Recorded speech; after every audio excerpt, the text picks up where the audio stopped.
In the summer of 2022, a third of Pakistan was underwater. Unprecedented monsoon rains, made 50% more intense by climate change, submerged entire provinces, displacing over 33 million people. Entire communities were cut off from clean water, food, and medical care. The images of homes swept away and families huddled on makeshift rafts were seared into global memory. But what didn't make the headlines was what came next. In the weeks that followed, more than 600,000 cases of waterborne illness were reported. Children died from diarrhea. Outbreaks of cholera and dengue spread across temporary camps. Health clinics were damaged or destroyed, medications ran out, clean water was nearly impossible to find, and for many, the floodwaters didn't just displace them, they contaminated everything they left behind. This isn't just a humanitarian crisis, it's a blueprint for how climate change transforms weather disasters into public health disasters. Floods are becoming more frequent, more intense, and more deadly. Not because nature is angrier, but because the climate system we've altered is now pushing it past the margins of predictability. As the atmosphere warms, it holds more moisture, sea levels rise, storm systems linger longer and dump more water.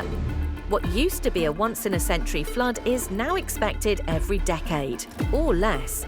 But the real damage starts after the rain ends. Floods cause near instantaneous collapse of local sanitation systems. In most cities, especially those with aging or underfunded infrastructure, sewage and stormwater systems are intertwined. When those systems are overwhelmed, they back up into homes, schools, hospitals. They spill into rivers, contaminate wells, and seep through the soil. This is how floodwaters become disease delivery systems. They carry E. coli, cryptosporidium, Vibrio cholerae, leptospira, pathogens that cause diarrhea, hepatitis, skin infections, even sepsis. Diarrheal diseases in particular surge after floods and can be fatal within days, especially in children, older adults, and immunocompromised individuals.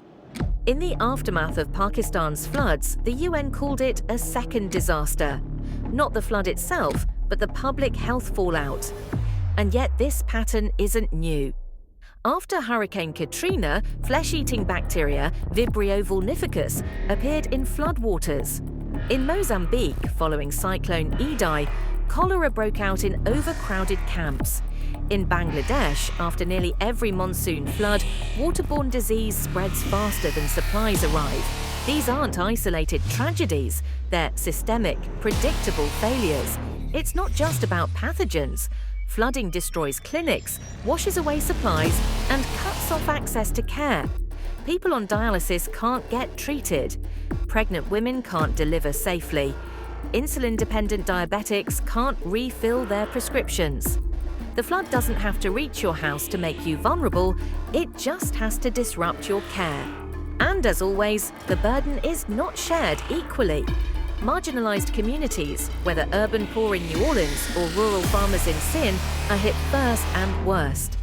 They live in areas most prone to flooding, often with no legal claim to the land. Their homes are less likely to withstand storm damage. Their infrastructure is weaker. And when aid does arrive, it often bypasses them entirely. So what do? We stop treating flooding like a one-time emergency. It's part of an emerging climate health feedback loop. And most importantly, we stop thinking of climate adaptation as an environmental issue. It's a health issue, a justice issue, and a survival issue. Floods will continue, that much is certain. But the public health devastation that follows, that is still a choice.